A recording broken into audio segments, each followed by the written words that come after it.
So this is going to be a video on adjustable transfer nuts.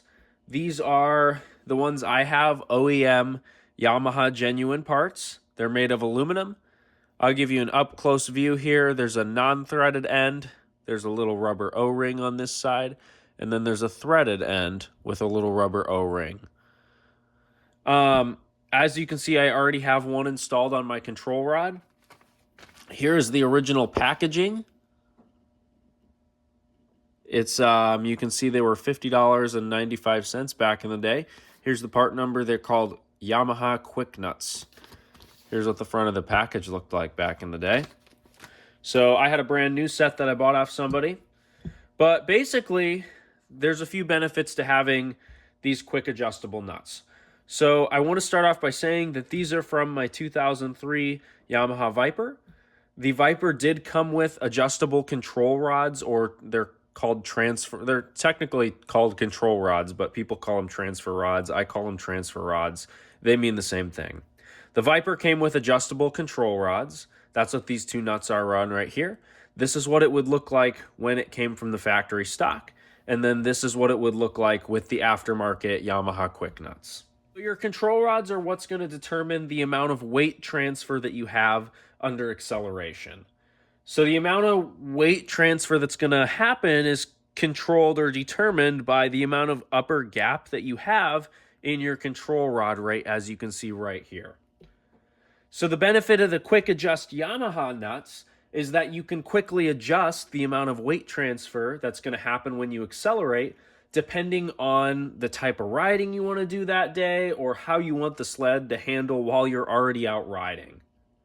So when you're trail riding, you would want the transfer nuts on the tighter side. I'll show you how to adjust these so they're tight or loose in a second. And it's because you'd want less weight transfer, better cornering control for trails. And then on the other hand, you would loosen them when you're like drag racing your buddies in the field. Or you're trying to go as fast as possible in a straight line and you really want all the traction that you can get. You would run the transfer nuts all the way out or loose to allow more weight transfer to happen under acceleration. So the way that you tighten it or loosen it really depends how you're looking at the transfer rod. If I'm holding my transfer rod, if my skid is right here and I'm looking at my transfer rod straight on while it's installed on my sled, if I wanted to tighten the transfer rod, which would mean closing this gap, I would turn this to the left or counterclockwise. So it would be this way. When I turn it to the left, this adjustable transfer nut is going down, and you'll see some of these lines disappear right here at the top. So by turning it to the left, while I'm looking straight on it, it's going to close this gap and tighten up the amount of transfer. If I wanted to loosen my transfer rods, if I'm going to be drag racing or I want a lot of traction, you are going to want it to loosen the transfer rods. And when you loosen them, you're going to turn them clockwise or to the right when you're staring at it straight on like this. It depends what way you look at it. So you can see when I turn this clockwise, this nut is slowly coming up on the rod, increasing the amount of gap that I have right here in the control rod. When you got these installed on your sled and stuff and you go to adjust them, you're going to need to make sure that you have them adjusted the exact same on both sides. To do that, Yamaha gives you these bougie little lines down here on the upper side of the control rod that you can adjust to. So if I wanted to set my sled up for more weight transfer or more track bite into the snow, I would loosen the adjuster and I'd probably bring it out to this furthest line. Maybe. I'm probably going to play with them. I haven't used one of these adjustable rods before. I've just done a lot of research on them, but I haven't actually used them. So I don't know what the different adjustments are going to feel like. I'm going to play with having them looser and then having them tighter and finding a middle ground and seeing what I like and how the sled performs according to that.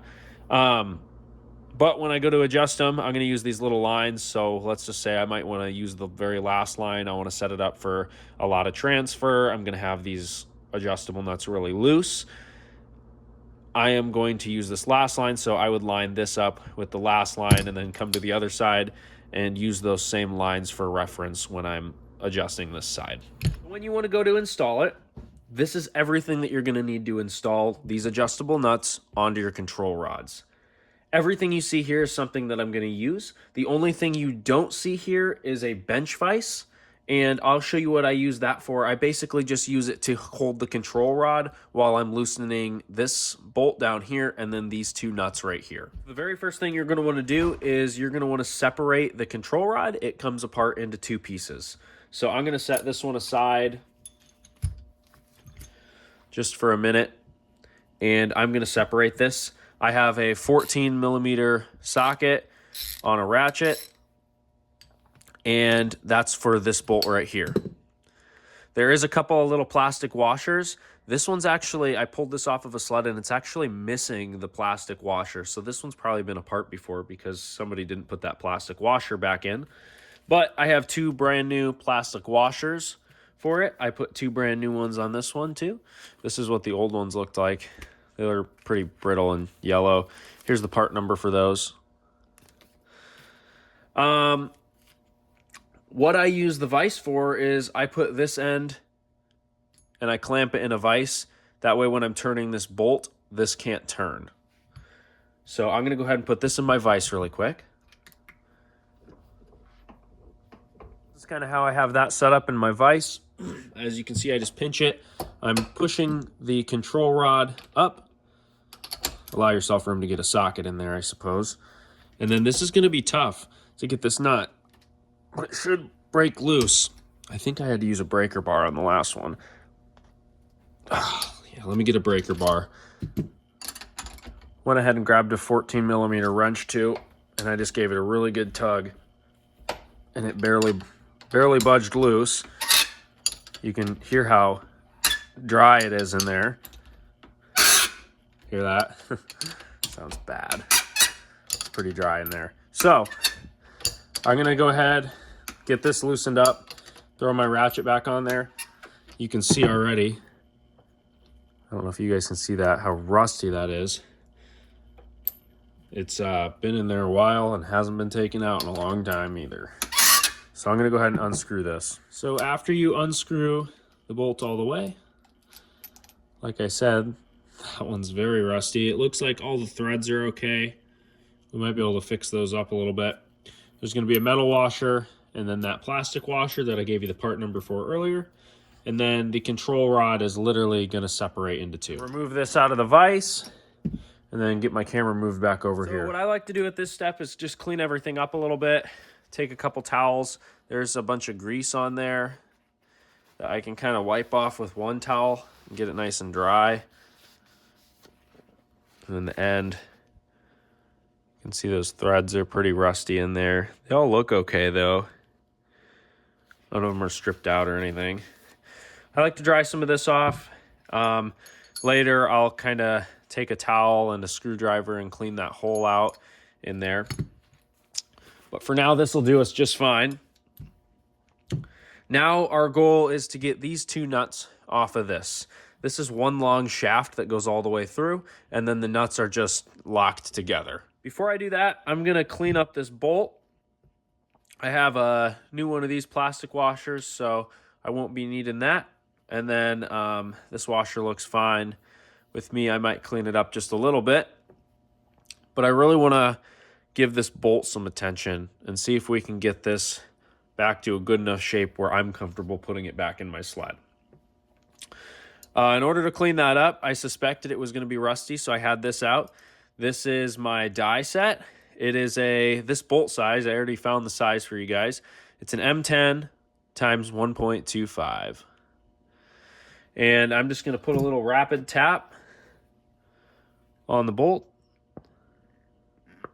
just to give it a little lubrication. And I'm going to go ahead and thread it into my die.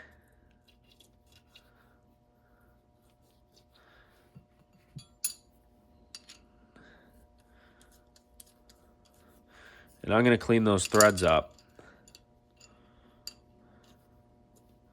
on that bolt and see if we can get any of that rust out. I'm not going to make you guys watch me clean this whole bolt, but what I am going to do probably is just put this bolt head into my vise and then spin the die on the bolt. All right, so here's what the bolt looks like after I cleaned the threads and chased them with my die. Now what I usually like to do is take the control rod, squirt a little WD-40 in there, which I already did, and then I just use this bolt as a tap to clean the threads. Remember, this is that 14 millimeter. I thread it in a little bit, and then I just take a drill, and I go back and forth.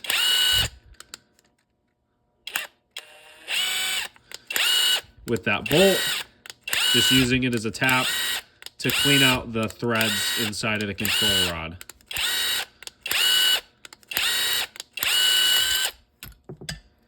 After doing that, that usually cleans up the threads a lot. I will re-clean the threads on this using the die again and chase them. And then I will just blow this out with an air compressor, blow this off with an air compressor, put a little oil in there when I put it back together, and it should be good to go. All right, so I went ahead and blew this off with an air compressor, re-chased the threads, and then blew this out. And you can see it threads in nice and smoothly. I can thread it all the way in with my fingers. No effort whatsoever. So now our next step, like I said, is going to be to separate these. I'm going to leave that bolt in there so I don't lose it. And I'm going to put this back into my vise and then use 2 wrenches, or in my case, I'm just going to be using these crescent wrenches to loosen these 2 nuts off the control rod. All right, and then the way I do this is I use my 2 crescent wrenches. Having the one crescent wrench on here with me holding it, I'm going to use the other crescent wrench, put it on this nut, and then this is going to spin counterclockwise, just regular threaded, like a regular threaded nut would do. Right now, there's going to be super tight. Last time I had to use one crescent wrench here, the other crescent wrench on here with a pipe on top of this crescent wrench to get the leverage that I needed to break these 2 nuts loose from each other. But so I would pull them apart, break them loose, and then the left one's going to thread, or the right one here, this first one here is going to thread off, and then you'll be able to thread the second one off. So I'm going to go ahead and break that loose really quick. I'm going to move the camera because I'm going to need a pipe on one of these. I guarantee it, because these are going to be super tight together. All right, after you break those loose, try not to bust your knuckles getting those off like I did. But these nuts will just unspin, and you'll see that this transfer rod is just one piece.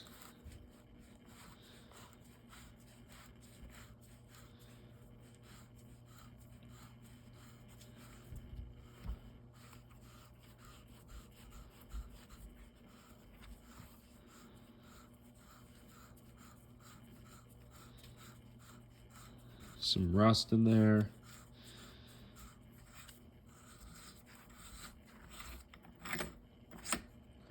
Just like that. So just clean that off a little bit. Do a brake clean. Clean those threads up just a little bit. And wipe the whole transfer rod down. I like to get the top too. These tops usually get pretty greasy because this is where you would grease the bearings. Just like that. And that's what it looks like all taken apart. I also like to take a little wire brush and just kind of clean out the threads on anything that I'm going to be reassembling. That way it's nice and smooth when you go to use the adjustable nut. And then I kind of spray it with a little brake clean and then use my air compressor and kind of blow the threads out a little bit. That's all taken care of. We can set all of our nuts aside. We won't need those anymore.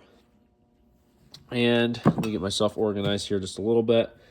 I like to put a little bit of oil on the O-rings. Here's the instructions too. It actually says to put oil on the O-rings. These are the original instructions that came with these transfer nuts. When installing the hand adjustable nuts onto the transfer rods, a drop of oil should be placed on the O-rings at each end of the nut. one right here, one right here. And then it also wants you to allow a small amount of oil to seep into the threads of the nut. And this is so it doesn't stick and cause damage to the rings, to these O-rings while you're installing them for the first time. It also says to install the non-threaded end of the nut. That's this end, the longer end, onto the shaft first, towards the top of the shaft, just like we did this one here. I'm just going to put a little bit of oil. You could probably just use like 2-stroke oil. That's what I have in this thing. I think this is Klotz in here. And then last time I just squirted a little on the threads too. And then a little oil on this side, on this O-ring. And just allow it to seep into that O-ring for a little bit. Just like that. We're going to put it on. I might also just put a little oil on this too. This probably isn't necessary, but just so we can keep a little oil in there. We're going to insert. Actually, I might have to remove this for that. Take this bolt out.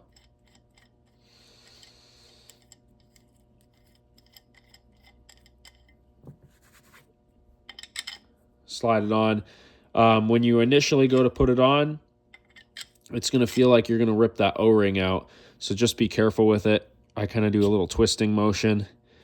And then I always shine a flashlight down there to make sure that the O-ring didn't get damaged.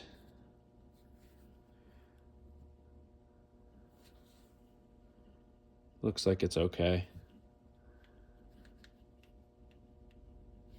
The next thing you do is slide it on. You're going to slide it to the base of the threads and then start threading clockwise. And it should thread right on.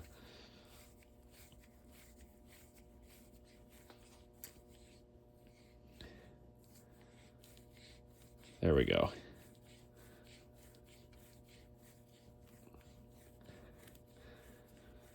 After this, you're pretty much just reassembling. You can see I got it threaded on there. Now we're just going to reassemble everything. When I assemble stuff, I just like to keep everything nice and lubed up. So I'll put a little oil on those. And the only thing I haven't done yet is, like I said, I like to run a rag through this and kind of push it through with a screwdriver and get all the old sticky grease out of there. And then when I'll assemble it, and then we'll grease it when we grease the rest of our skid. Got that all cleaned out. I'm going to open up one of my brand new plastic washers now. And one of them is going to slide on before we put this together. So I have that on there. Now I'm going to slide this on. Just like that. And then wipe off. That looks like it pushed out a little bit of grease. And then we have one more of those plastic washers. There it was. Put that on there. Then we have a regular washer and then our bolt.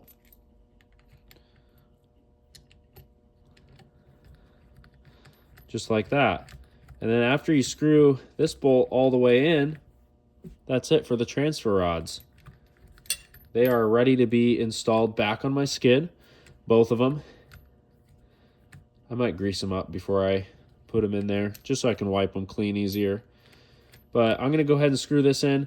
I'll give you a torque spec for this in just 1 second. So looking at the parts diagram here on my computer, it doesn't actually look like it shows a torque spec.